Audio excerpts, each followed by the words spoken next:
नमस्कार साथियों, स्वागत है आपका हमारे यूट्यूब चैनल पर। इस चैनल पर हम मार्केट की खबरें आप तक आसान भाषा में पहुंचाने का काम करते हैं, जिससे आपको मार्केट के बारे में समझ आ सके। तो चलिए शुरू करते हैं आज का वीडियो। सबसे पहले आज बात करेंगे हम स्मॉल कैप इंडेक्स की। तो दोस्तों, स्मॉल कैप इंडेक्स पिछले एक साल में 9% नीचे है, तो ये एक फेवरेबल एंट्री पॉइंट हो सकता है। किसके लिए? लॉन्ग टर्म इन्वेस्टर्स के लिए, क्योंकि वैल्यूएशंस जो है नॉर्मलाइज हो गई है। जो कहीं ना कहीं पिछले 1-2 साल में निफ्टी स्मॉल कैप इंडेक्स ने लगभग लगभग 50 से लेकर 100% तक का रिटर्न दिया था और वैल्यूएशंस काफ़ी हाई चली गई हुई थी। अभी वैल्यूएशंस काफ़ी नॉर्मलाइज लग रही हैं, तो ये एक अच्छा मौका हो सकता है लॉन्ग टर्म इन्वेस्टर्स के लिए एंट्री बनाने के लिए। और एक्सपर्ट्स का ये भी मानना है कि 2026 जो है स्मॉल कैप के लिए कुछ अच्छा रहने वाला है, यानी कुछ कहीं ना कहीं रिकवर कर सकती है। चलिए अब बात करते हैं सन फार्मा की। सन फार्मा जो कि एक दिग्गज फार्मा कंपनी है, जिसके शेयर आज लगभग लगभग इंट्राडे में 3% यानी 3% तक के शेयर जो है डंप हुए हैं। 3% तक की गिरावट आई है, जिसका मेन कारण रहा है यूएस एफडीए ने इंस्पेक्शन की है बास्का फैसिलिटी पे। जो एक सन फार्मा की बास्का फैसिलिटी है, मैन्युफैक्चरिंग यूनिट है, वहाँ पे इंस्पेक्शन किया है, जिसकी वजह से शेयर में 3% तक की गिरावट आई है। चलिए अब दोस्तों बात करते हैं हल्दीराम की।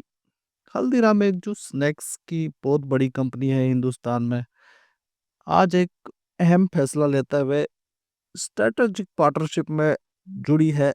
Thursday announced a strategic partnership and investment in India's largest ethnic snacks global company. Consumer-focused investment firm Alcatel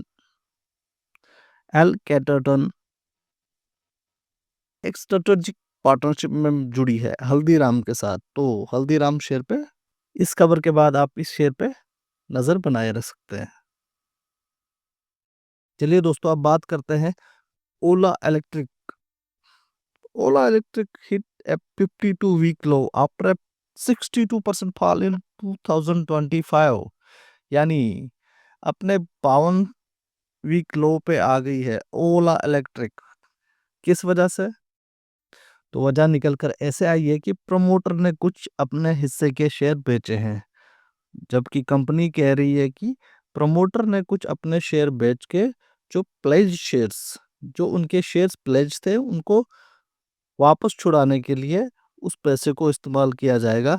इसीलिए कंपनी ने कुछ हिस्सा बेच दिया हुआ है, लेकिन शायद मार्केट को ये चीज़ पसंद ना आई हो। 62% तक की गिरावट शेयर में देखी गई है।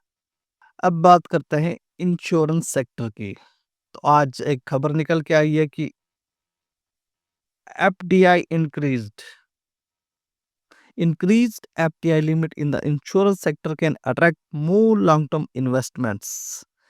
एक्सपर्ट्स का कहना है कि जो एफडीआई लिमिट जो इंक्रीज हुई है इंश्योरेंस सेक्टर में, ये एक अच्छा मूव हो सकता है जो लॉन्ग टर्म में इन्वेस्टर्स को अट्रैक्ट करेगा। एक्सपर्ट्स का कहना है कि 100% FDI in India's insurance sector is poised to reshape the landscape, attracting long-term investment and enhancing consumers' trust.